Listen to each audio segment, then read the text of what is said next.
12월 22일 금요일 매일 성경 본문 말씀은 빌립보서 1장 12절에서 2장 4절입니다. 바울은 투옥 중인 자신의 현재 상황을 전하며 편지의 본론을 시작합니다. 그는 자신은 고난당해도 복음만은 진전했다라는 것을 성도가 알기 원했습니다. 그래서 고난 때문에 복음이 진보했다고 강조합니다. 복음이 전진하는데 고난이 반드시 필요했다라는 것입니다. 이에 대해 바울은 두 가지 증거를 제시합니다. 첫째, 그의 매임으로 로마 시위대 안팎에서 복음을 접할 기회를 얻었다는 것입니다. 둘째, 그의 매임이 로마의 다른 성도들의 담대한 복음 증거를 이끌었다라고 말합니다. 동료 성도들의 복음 전파에 대한 특별한 상황이 덧붙여집니다. 일부는 바울을 염려하며 선한 기회를 마련하려고 애쓰고 복음을 전하는 반면에 다른 이들은 바울이 더욱 곤란해질 것을 알면서 의도적으로 복음을 전했습니다. 하지만 바울은 그들의 사역을 포용하는 듯한 태도를 보입니다.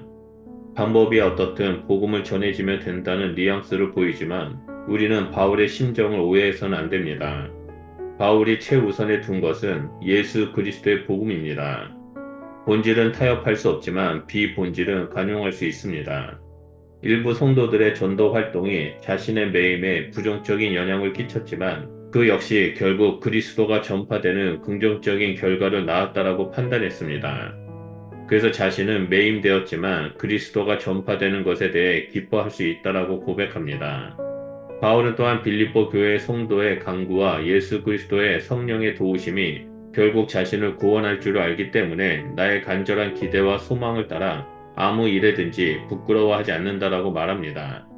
다음에 등장하는 살든지 죽든지와 죽는 것이 유익함이라는 표현을 보면 바울이 그토록 바라는 것은 석방 자체가 아니라 그리스도 앞에서 자신이 부끄러운 존재가 되지 않는 것임을 알 수 있습니다.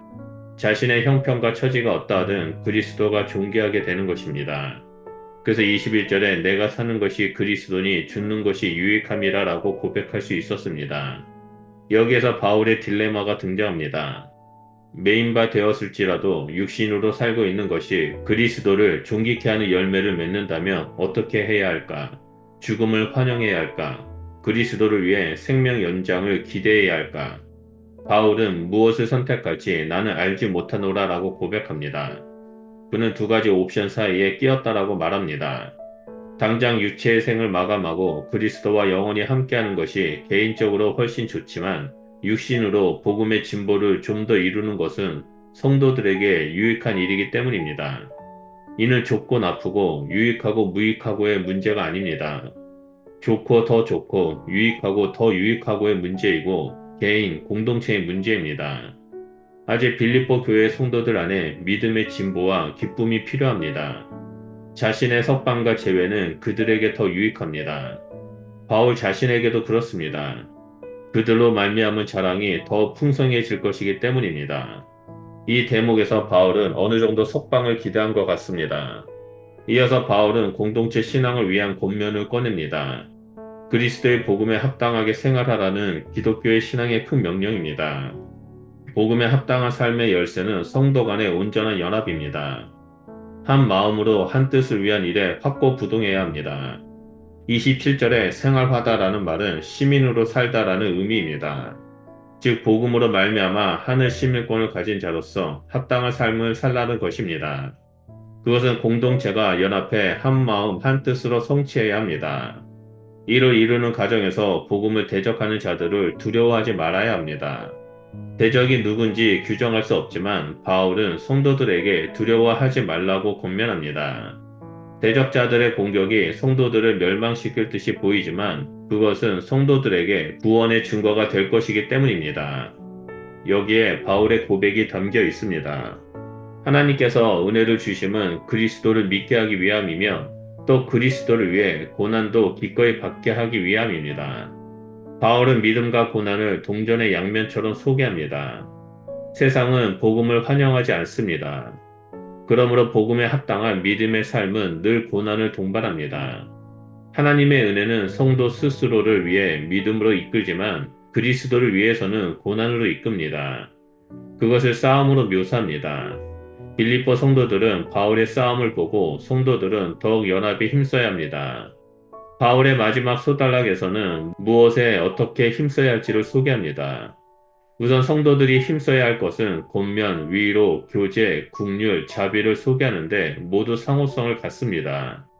서로 권면, 위로, 교제, 국률, 자비를 실현함에 있어서 동일한 마음, 동일한 생각으로 동일한 사랑을 가지고 동일한 성령 안에 하나 되어 동일한 목적을 가져야 합니다.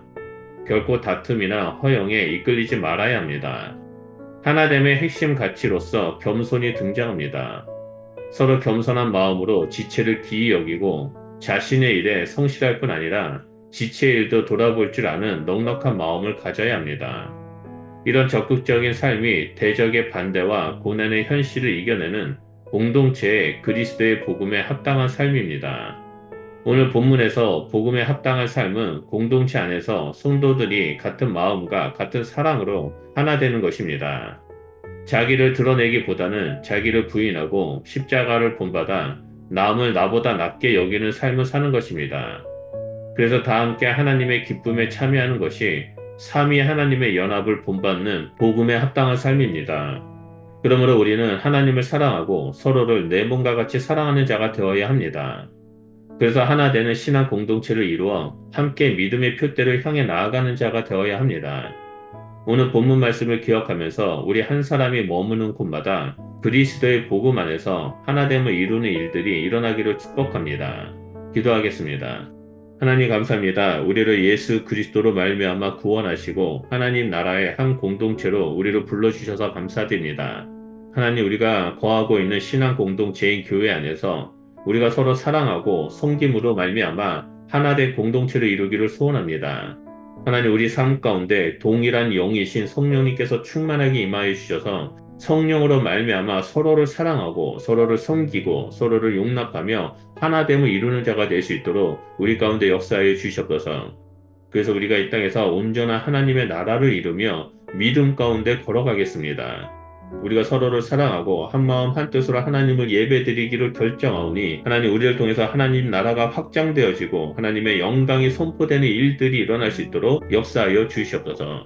우리와 함께 해주심을 감사드리며 예수 그리스도 이름으로 기도드립니다. 아멘.